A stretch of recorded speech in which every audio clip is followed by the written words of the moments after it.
local workers' growth was 575,300. Local workers' growth means Singaporeans And PR. PRs. So, the question is, you had 700,000 foreign workers growth, you had 500,000 local job growth, but you don't know how many of the local jobs growth actually went to Singaporeans. Precisely. And in the meantime, during that period, look here, what was the growth of the PR population? 635,533 new PRs granted in the same 15 years. You tell me, just common sense, you tell me, alright? And Chan Chun Sing was boasting during that period, what, 380,000 EP jobs were created? You tell me actually how many went to Singaporeans? How many? So the theory is, so when people say that you're a new citizen, you should feel proud of it, is because new citizens generally have jobs, whereas Singaporeans are the ones who don't have jobs. Like for example, in order to get a Singapore citizenship, they have to have a certain amount of salary, and they have to live in a certain like private property. Most of them live in private property because they cannot buy BTO in the first place. So what happened is that these people are entering Singapore in order to prove that there is a better GDP, better statistics from the PAP government. That is why they get the citizenships, etc. And if let's say there are like 500,000 of people getting citizenship, and the amount of job growth is just 500,000, of course this 500,000 goes to these foreigners, not to Singaporeans. Why is that so? Because foreigners need to get a job in order to get citizenship, which means that Singaporeans have no job growth at all. And not only they have no job growth, is that all the jobs that Singaporeans have in the first place when this Singaporean pass away, because there is no next generation of Singaporean, there are no people giving birth, our birth rate is so low, it is insufficient to replace the next generation. Therefore, whatever job growth, even if it is to Singaporean, are actually going to foreigners, not to Singaporean.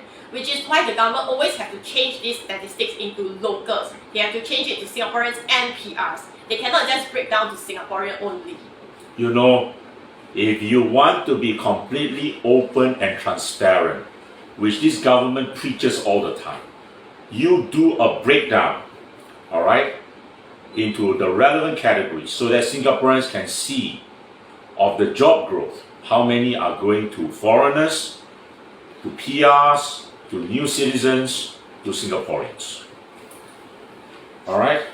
I think this pendulum has swung too far. I acknowledge that there must be a sensible immigration policy in place. I think that the immigration policy we have currently is sheer madness. It is sheer madness, and the person who suffers the most at the end of the day is that indigenous, locally born Singaporean. And I don't believe any of the crap the government tells me that foreign talent creates more jobs for Singaporeans. My opinion is that all these foreign talent are taking away jobs that rightfully should go to Singaporean talent. Lim Tian, Hui Hui has a 3-room flat in Yishun. And she told us that always sometimes no internet connection, or the connection is the Malaysian network. I mean, some of you have gone to my house before, so there is no, all of you who went there, right? Oh, your phone received foreign connection. This is a fact. And residents there always complain about it. So if you want to have a local connection and go high up above, hopefully you get some local connection. So Lim Tian, what's going to happen to Hui Hui's 3-room flat in the future? Well, I am no expert in property, but to me, what Hui Hui has just recounted, I think is a sad reality of where Singapore has regressed to today. My friends, let me say this. I saw Yishun being built. Why? Because I was the first batch of artillery officer cadet trained at Khatib camp. First batch. That was 1982. I can't remember now. I think it was 1982. And you know, at that time, there was no issue. The whole ground was completely level. All right? And there was one temple, Chinese temple with blue roofs, that stood there. And as we were training, we saw the flats in Yishun starting to come up. And years later, in the 90s, I lived in Yishun. But what Hui Hui has just said, you know, I think is so sad. We try and pride ourselves on being a smart city, smart nation, but we really are not, are we? You know, in 2019, before COVID hit, I was in Beijing. And I first went to Beijing, my friends, in 1985. My father took me there. You know, in those days, when I went to Tiananmen Square, I went to Beijing Fandian, Beijing Hotel. I hardly saw any cars. There were millions of bicycles. All right? And now you go to Beijing, and I do not know how many ring roads they have, 6 or 7 or 8 now. And the traffic is so bad. Yeah? But you know, in 2019, when I was in Beijing, I was astounded. When I went out, and my friends brought me out, very few Chinese carry cash. Everything is bought and paid for with a handphone. Even if you buy a drink that costs you 10 cents, you just tap.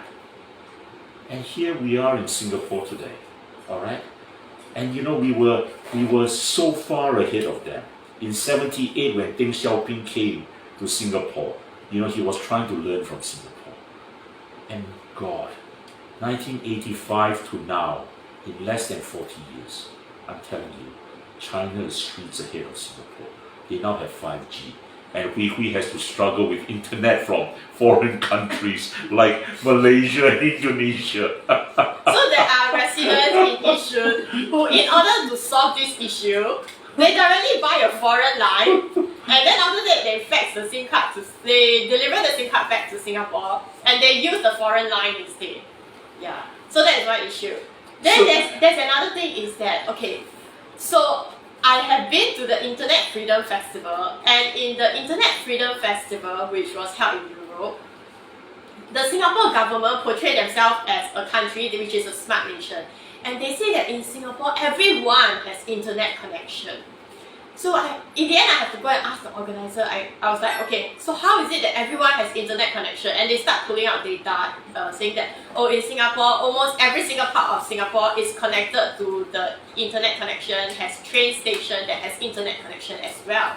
So this train station that has internet connection are what they actually call the wireless SG network. So this wireless SG network happens only in the train station. And the Singapore government say that because of this, Singapore is well connected. Singapore has 5G connection, everybody can have access to internet, and therefore Singaporeans are educated to read whatever news they want to read. So it goes to the first point. This means a lot of Singaporeans have to go to train station for internet connection. They don't have internet connection at their house, okay?